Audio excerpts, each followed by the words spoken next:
Hello friends, welcome to another video lecture of Judiciary All-Rounder। So friends, जैसा कि आपको thumbnail में दिख रहा होगा, आज से हम शुरू कर रहे हैं हमारे लॉ ऑफ टॉट को। इसको हम पूरा कवर करेंगे 3 पार्ट्स में, तो बने रहिए हमारी वीडियोस के साथ। तो चलिए शुरू करते हैं। तो फ्रेंड्स, अगर हम बात करें टॉर्ट्स की, तो टॉर्ट्स एक अनकोडिफाइड लॉ है। और टॉर्ट जो कि एक फ्रेंच टर्म है, ये डिराइव की गई है टॉटम से, जो कि एक लैटिन टर्म है और जिसका मतलब होता है to twist.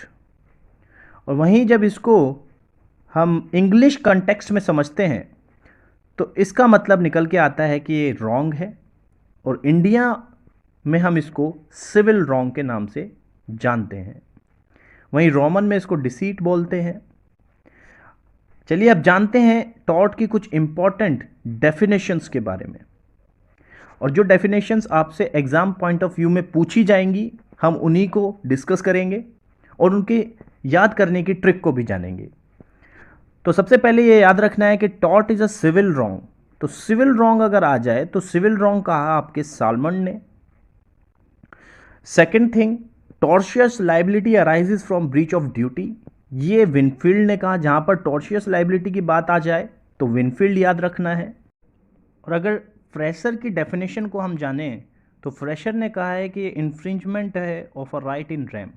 It means that ये एक ऐसे अधिकार का हनन है जो कि आपको अवेलेबल था at a world at large.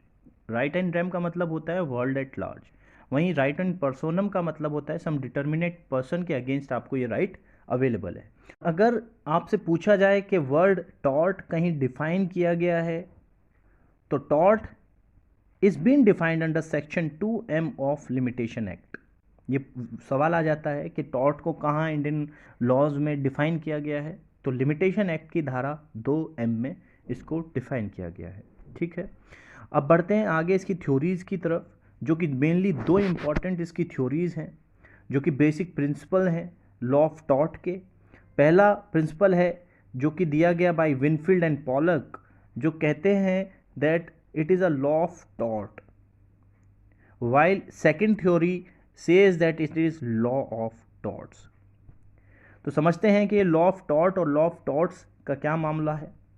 अगर फ्रेंड्स, सबसे पहले तो याद रखिएगा कि टॉर्ट्स अगर एस आ जाए तो एस और एस यानी टॉर्ट्स के बारे में किसने कहा, सालमंड ने कहा। और वहीं अगर एस ना दिया जाए तो फिर वो आपका यूज़ किया है पॉलक एंड विनफील्ड ने। ये आप याद रखिएगा। पिछले साल भी यूजीसी नेट के पेपर में भी डिफरेंट, बिहार पीसीएसजे में भी आपसे बार बार पूछा गया है लॉ ऑफ टॉर्ट्स किसने माना या लॉ ऑफ टॉर्ट किसने माना। चलिए समझते हैं इन दोनों थ्योरीज के बारे में। तो अगर हम पहले समझें थ्योरी नंबर सेकंड को, जो कि लॉ ऑफ टॉर्ट्स है, जो कि दी गई थी सालमंड के द्वारा। तो सालमंड कहते हैं कि जो टॉर्ट है, जो ये सब्जेक्ट है, जो ये लॉ है, ये एक neat and clear pigeon holes की तरह है। यानी ये कंसिस्ट करता है लेबल्ड स्पेसिफिक टॉर्ट्स को, like assault, battery, false imprisonment etcetera. यानी सालमंड ये मानते हैं कि जो लॉ ऑफ टॉर्ट्स है ये एक वेल डिफाइंड सब्जेक्ट है। तो सालमंड का ये मानना है कि there is definite number of torts, या डेफिनाइट नंबर ऑफ टॉर्ट्स। ये कहते हैं कि जो भी टॉर्ट है वो वेल डिफाइंड है, like assault, battery, false imprisonment etcetera. और इसी को इन्होंने अपनी थ्योरी को नाम दिया था pigeon whole theory.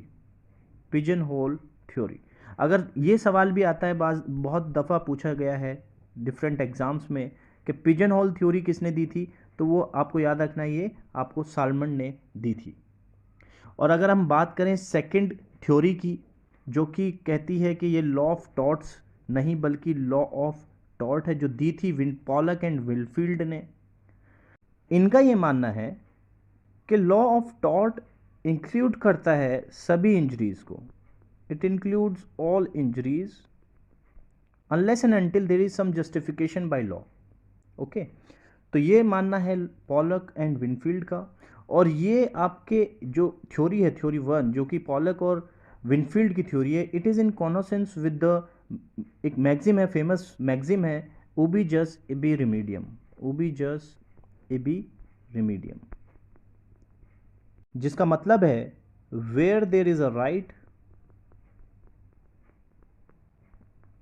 There is remedy. तो ठीक है फ्रेंड्स, ये बात हो गई दोनों थ्योरीज के बारे में। चलिए अब समझते हैं कि जो क्रिटिसिज्म किया है लॉ ऑफ टॉट्स की थ्योरी का, यानी जो कि साल्मन ने थ्योरी दी थी, उस थ्योरी का जो क्रिटिसाइज किया है डिफरेंट थिंकर्स ने, और इस पे एक फेमस केस भी है डोनोग वर्सेस स्टीवेंसन का, जिसको हम जानते हैं snail in the bottle case के नाम से भी। इसमें लॉर्ड अटकिन ने इसको कहा, जिसमें कि इसके फैक्ट्स मैं जल्दी से आपको बता देता हूँ कि इसमें एक बियर बार था, जिसमें से कि एक बियर खरीदी एक पर्सन ने, और वो अपने फ्रेंड को जाकर उसको गिफ्ट करते हैं, और वो फ्रेंड उसको पीते हैं, तो उसमें जो है उसको पीने से कुछ बीमार हो जाते हैं, उसमें कुछ बॉटल में स्नेल निकल के आता है नीचे। तो इसमें जो है consumer can bring an action against the manufacturer even though there was no contract between them, यानी जो सेलर और बायर था सिर्फ उन्हीं के बीच में एक कॉन्ट्रैक्ट था, बट कंज्यूमर के बीच में नहीं था। तो अगर हम लॉ ऑफ टॉर्ट्स की थ्योरी के अकॉर्डिंग चलेंगे, तो जिसमें कि वेल डिफाइंड टॉर्ट्स बताया है साल्मन ने, तो उस हिसाब से तो ये उसको कंपनसेशन ले ही नहीं पाएगा कंज्यूमर। तो इसलिए डोनोग वर्सेस स्टीवन के केस में, जिसको snail in the bottle case भी कहा जाता है, इसमें consumer can bring an action against the manufacturer, ये डिसाइड किया गया। और इसके अंदर 3 लैंडमार्क जो रूलिंग्स थी वो दी गई। इसमें कहा गया कि negligence is a tort, second duty of care का इसमें जो है प्रिंसिपल या रूलिंग दी कोर्ट ने, और नेबर प्रिंसिपल का इसमें जो है सिद्धांत इस केस में डोनोग वर्सेस स्टीवन के केस में दिया गया। अगर हम समझें टॉर्ट और क्राइम के बारे में कि टॉर्ट और क्राइम में क्या डिफरेंस है, टॉर्ट या कॉन्ट्रैक्ट में क्या डिफरेंस है, तो वो यहीं पे आप समझ लीजिए कि टॉर्ट एक प्राइवेट रॉन्ग है, जबकि आपका क्राइम क्या है, क्राइम एक पब्लिक रॉन्ग है।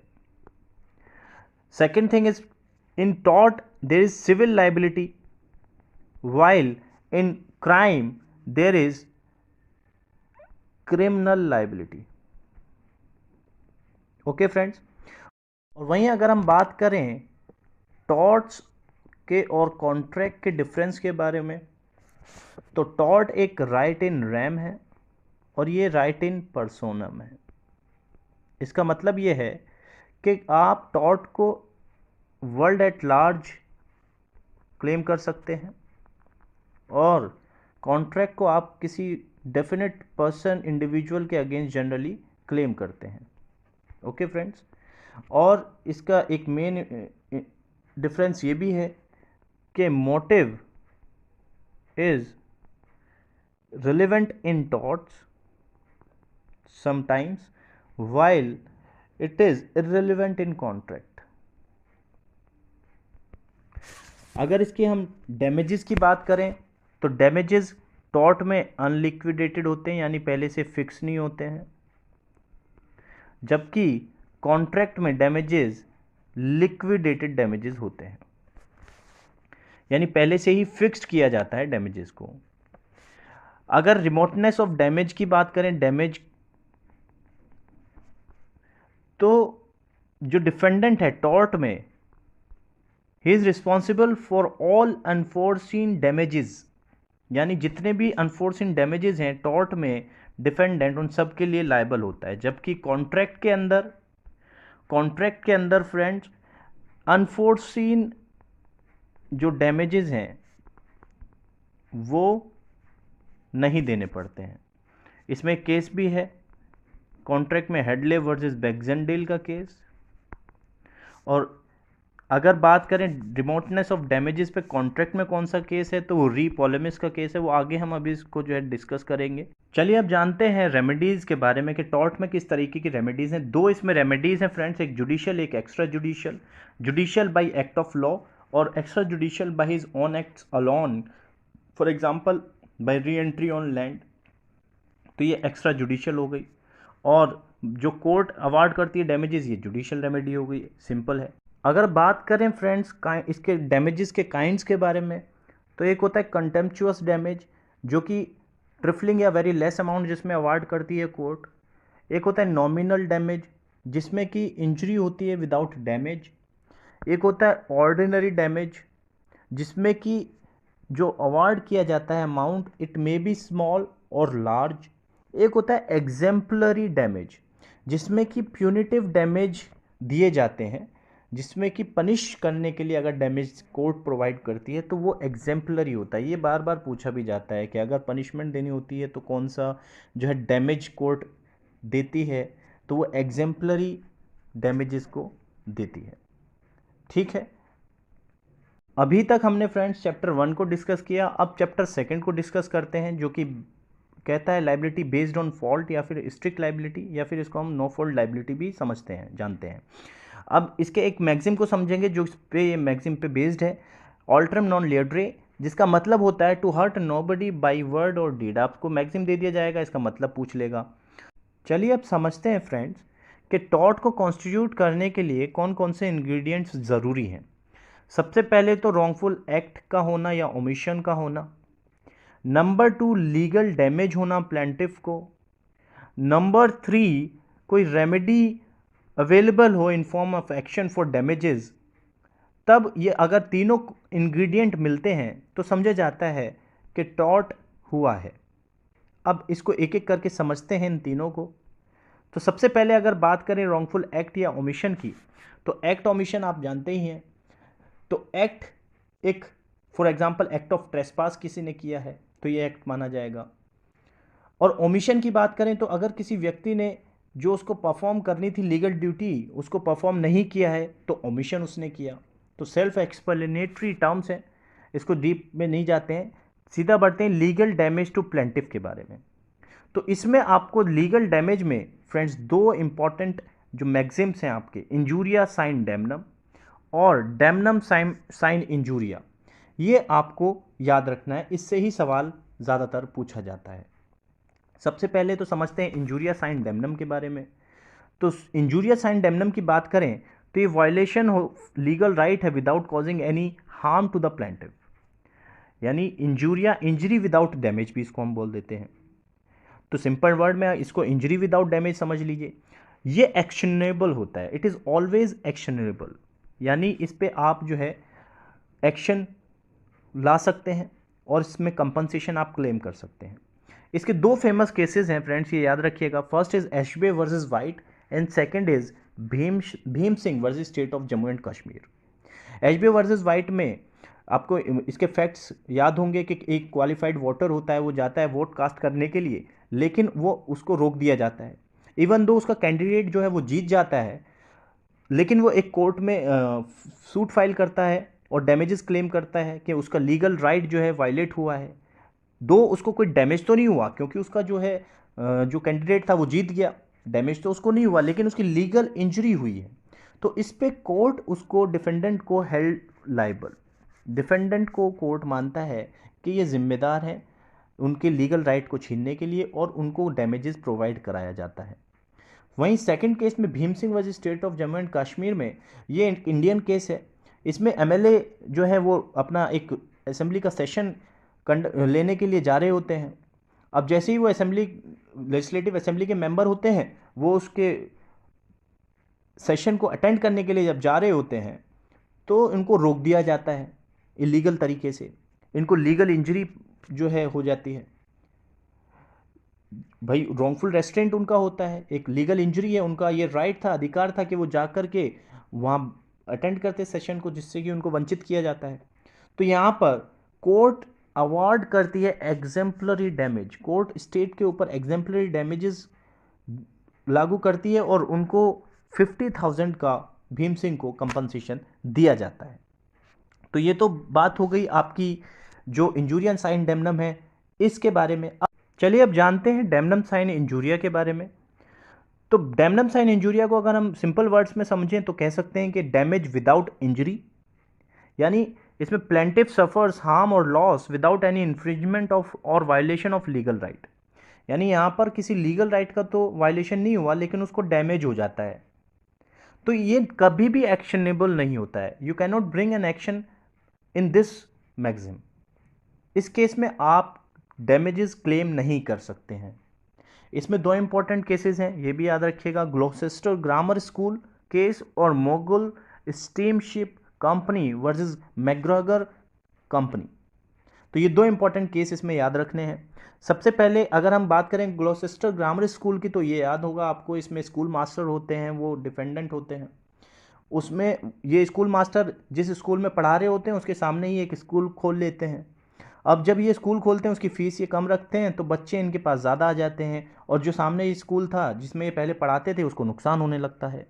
तो यहाँ पर कोर्ट कहती है कि दो there is damage caused, but यहाँ पर लीगल राइट कोई इन्फ्रिंज नहीं हुआ है। दैट्स वाई यहाँ पर कोर्ट उनको कंपनसेशन अलाउ नहीं करती है। और वहीं अगर हम बात करें Mogul Steamship company versus McGregor के केस के बारे में, तो इसमें नंबर ऑफ स्टीमशिप कंपनीज होती हैं, ये एक साथ मिलकर के व्यापार करने लगती हैं, जिससे कि जो प्लेंटिफ हैं उसके व्यापार को नुकसान होता है। तो यहाँ पर ये प्लेंटिफ जाते हैं कोर्ट में और कहते हैं कि साहब इन्होंने मेरे जो है इलीगल तरीके से इन्होंने ये कंपनी इस्टेब्लिश की है ताकि मेरे बिज़नेस को ये हार्म कर सके, और यहाँ पर उसको डैमेज भी होता है। लेकिन कोर्ट कहता है कि यहाँ पर आपके लीगल राइट का क्योंकि वायलेशन नहीं हुआ है, दैट्स वाई, तो कोर्ट उनको कंपनसेशन नहीं देता है। No compensation was provided in this case as well. तो ये दो इंपॉर्टेंट केसेस हैं, आपको याद रखने हैं फ्रेंड्स। इसमें और भी इंपॉर्टेंट केसेस हैं, जैसे उषा बेन वर्सेस लक्ष्मी चित्रा मंदिर, चेशमोर वर्सेस रिचर्ड्स का केस है। ये इंपॉर्टेंट केस आपको याद रखने हैं इन डेमनम साइन इंजूरिया। याद रखिएगा, injuria sine damnum always actionable while damnum sine injuria is never actionable. आज के लिए इतना ही फ्रेंड्स। तो अगर आपको हमारी लेक्चर सीरीज़ पसंद आ रही है तो हमारे इस चैनल को लाइक कीजिए, शेयर कीजिए और सब्सक्राइब कीजिए, और बने रहिए जुडिशरी ऑलराउंडर के साथ अगर आप अपना जुडिशल सर्विसेज का सपना साकार करना चाहते हैं, पूरा करना चाहते हैं। Thank you friends.